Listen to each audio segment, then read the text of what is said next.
మీ review గురు channel కి స్వాగతం guys. ఈ వీడియోలో మనం బరీ ద డెవిల్ 2026 లో రిలీజ్ అయిన మూవీ రివ్యూ చూద్దాం. మూవీ రివ్యూ నచ్చితే మాత్రం సబ్స్క్రైబ్ చేసుకోవడం మాత్రం మర్చిపోకండి గైస్. సో ఇక బరీ ద డెవిల్ 2026 లో రిలీజ్ అయిన మూవీ రివ్యూ విషయంలోకి వెళ్తే ఈ మూవీకి డైరెక్టర్ వచ్చేసి ఆదమ్ ఓబరిన్. సో రన్ టైం వచ్చేసి అరౌండ్ 1 hour 24 minutes అయితే రిలీజ్ అయింది గైస్. సో ఫ్యామిలీతో చూడొచ్చు అంటే ఫ్యామిలీతో అయితే చూడలేం guys. So horror violence, disturbing visuals and super natural position elements ఉన్నాయి. సో చిన్నపిల్లలతో చూడడానికి అయితే రికమెండ్ చేయను. సో ఓవరాల్ గా మూవీ నాకైతే చాలా బాగా నచ్చింది గైస్. కానీ ఒక ఇంపార్టెంట్ పాయింట్ ఏంటంటే ఈ మూవీలో స్టోరీ కన్నా ఫిల్మ్ మేకింగ్ ఇంట్రెస్టింగ్ గా ఉంటుంది. పొసెషన్ హారర్ కాన్సెప్ట్ మాత్రం ఆల్రెడీ చాలా మూవీస్ లో చూసాం.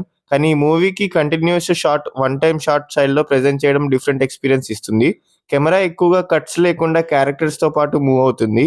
దానివల్ల మనం కూడా ఈ హౌస్ లో ఉన్నట్టు టెన్షన్ ఫీల్ అవుతాం. స్టోరీ లైన్ ఏంటంటే ఈ మూవీలో జూలియా అనే హోస్పైక్ నర్స్ డెమెంటియాతో సఫర్ అవుతున్న ఒక ఎల్డర్ ఉమెన్ ని కేర్ చేయడానికి ఒక ఐసోలేటెడ్ హౌస్ కి వెళ్తుంది. కానీ అక్కడ సిచ్యువేషన్ నార్మల్ గా లేదని గ్రాడ్యువల్ గా అర్థమవుతుంది. ఆ ఎల్డర్లీ ఉమెన్ కండిషన్ వెనుక సూపర్ న్యాచురల్ మిస్టరీ ఉందని తెలుస్తుంది. అక్కడి నుంచి జూలియా హౌస్ నుంచి ఎలా సర్వైవ్ అవ్వడానికి స్ట్రగుల్ అయింది అనేది స్టోరీ. నార్మల్ గా హారర్ మూవీస్ లో కెమెరా కట్ అయ్యి నెక్స్ట్ షాట్ కి వెళ్ళిపోతుంది. కానీ ఇక్కడ కంటిన్యూస్ కెమెరా మూవ్మెంట్ వల్ల టెన్షన్ డైరెక్ట్ గా మనమే ఎక్స్పీరియన్స్ చేస్తున్నట్టు అనిపిస్తుంది. సో ఈ మూవీకి ప్లస్ పాయింట్స్ ఏంటంటే వన్ టేక్ స్టైల్ చాలా ఇంట్రెస్టింగ్ గా ఉంటుంది. అట్మాస్ఫియర్ అండ్ టెన్షన్ బాగా క్రియేట్ చేశారు. లీడ్ పర్ఫార్మెన్సెస్ కన్విన్సింగ్ గా ఉన్నాయి.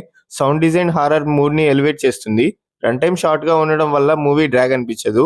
క్లాస్ట్రోపర్టిక్ హౌస్ సెట్టింగ్ చాలా బాగా వర్కౌట్ అయింది. సో ఈ మూవీకి నెగిటివ్ పాయింట్స్ ఏంటంటే బేసిక్ పొసెషన్ స్టోరీ కంప్లీట్ గా ఫ్రెష్ గా అనిపించదు. కొన్ని ప్లేసెస్ లో కెమెరా మూవ్మెంట్ కొంచెం కావటిక్ గా అనిపించవచ్చు.